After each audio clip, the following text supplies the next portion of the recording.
ঈশ্বরের আইন.org পরিশিষ্ট 5 ঘন সাবাথে খাদ্য ব্যবহারিক দিক নির্দেশনা। পূর্ববর্তী প্রবন্ধে আমরা সাবাত পালনের জন্য 2টি দিক নির্দেশক অভ্যাস পরিচয় করিয়েছিলাম: আগেভাগে প্রস্তুতি নেওয়া এবং কোনো কিছু প্রয়োজনীয় কিনা তা ভেবে নেওয়ার জন্য থামা।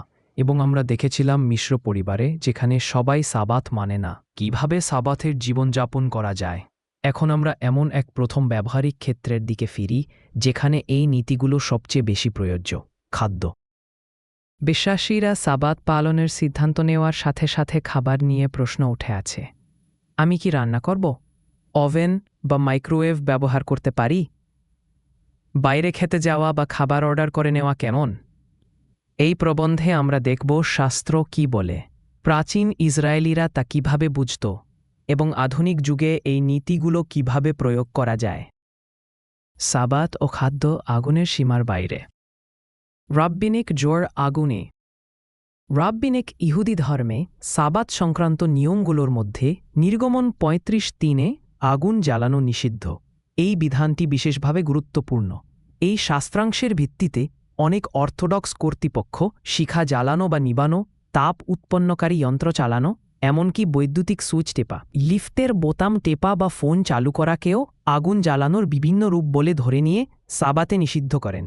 প্রথমে এই নিয়মগুলো ঈশ্বরকে সম্মান করার ইচ্ছা প্রতিফলিত করে মনে হলেও, এমন কঠোর ব্যাখ্যা মানুষকে ঈশ্বরের দিনের আনন্দ থেকে মুক্ত না করে, বরং মানুষের বানানো নিয়মে বেঁধে ফেলতে পারে।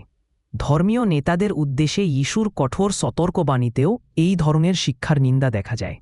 আইনের বিশেষজ্ঞ তোমাদের সর্বনাশ, কারণ তোমরা এমন বোঝা মানুষের উপর চাপাও যা তারা বহন করতে পারে না, আর তোমরা নিজে একটি আঙুলও নাড় না তাদের সাহায্যে।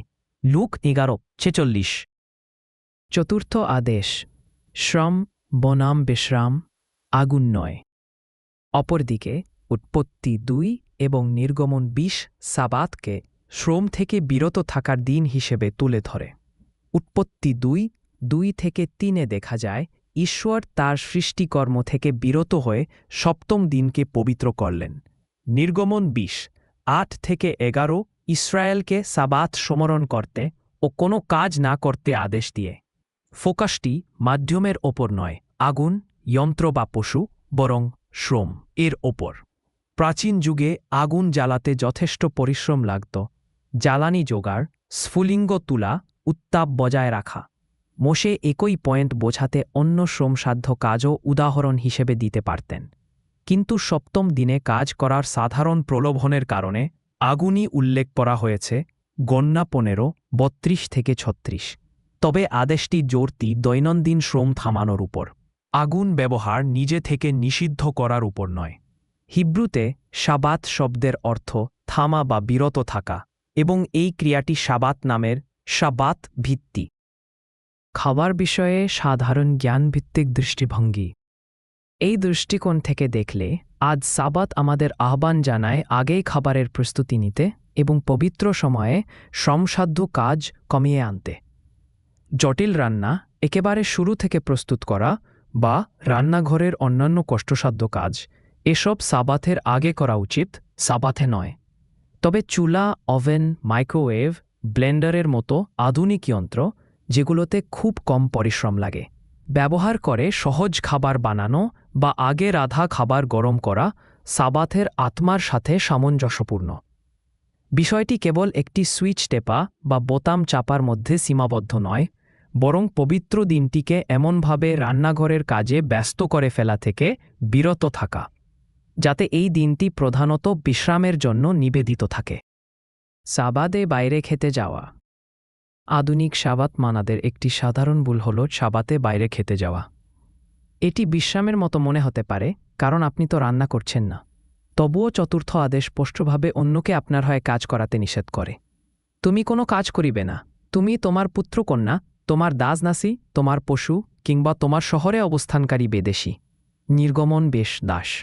আপনি যখন রেস্তোরাঁয় খান, তখন আপনি কর্মীদের আপনার জন্য রান্না, পরিবেশন, পরিষ্কার পরিচ্ছন্নতা এবং অর্থ লেনদেনের কাজে নিযুক্ত করছেন, অর্থাৎ সাবাতে আপনার হয়ে কাজ করাচ্ছেন। ভ্রমণ কিংবা বিশেষ উপলক্ষেও এই আচরণ দিনের উদ্দেশ্যকে ক্ষুণ্ণ করে। আগেভাগে পরিকল্পনা করা এবং সহজ প্রস্তুত খাবার সঙ্গে রাখা নিশ্চিত করবে যে আপনি ভালোভাবে খাবেন, কিন্তু অন্যদেরকে আপনার হয়ে শ্রম করতে বলবেন না। খাবার ডেলিভারি সেবা ব্যবহার। এই কি নীতি উবার ইটস, ডোরড্যাশ বা অনুরূপ ডেলিভারি অ্যাপগুলোর ক্ষেত্রেও প্রযোজ্য। সুবিধাটা লোভনীয় লাগতে পারে, বিশেষ করে আপনি ক্লান্ত থাকলে বা ভ্রমণে। তবু অর্ডার দিলে কেউ আপনার জন্য বাজার করে, রান্না করে, পরিবহন করে এবং দরজায় পৌঁছে দেয়।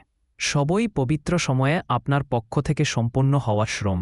এটি সাবাথের আত্মার পরিপন্থী এবং অন্যকে আপনার হয়ে কাজ করাতে নিষেধের বিরুদ্ধে যায়। উত্তম পথ হল আগেই পরিকল্পনা করা, সফরের জন্য খাবার সঙ্গে রাখা, আগের দিন রান্না করা বা জরুরির জন্য নষ্ট না হওয়া কিছু খাবার মজুত রাখা। এতে আপনি ঈশ্বরের আদেশের প্রতি সম্মান দেখাবেন এবং যাদের অন্যথায় আপনাকে সেবা করতে কাজ করতে হতো তাদের মর্যাদার প্রতিও সম্মান দেখাবেন। এই সিরিজ এবং ঈশ্বরের আইন সম্পর্কিত আরও অনেক অধ্যয়ন পাওয়া যাবে এই সাইটে, ঈশ্বরের আইন.org।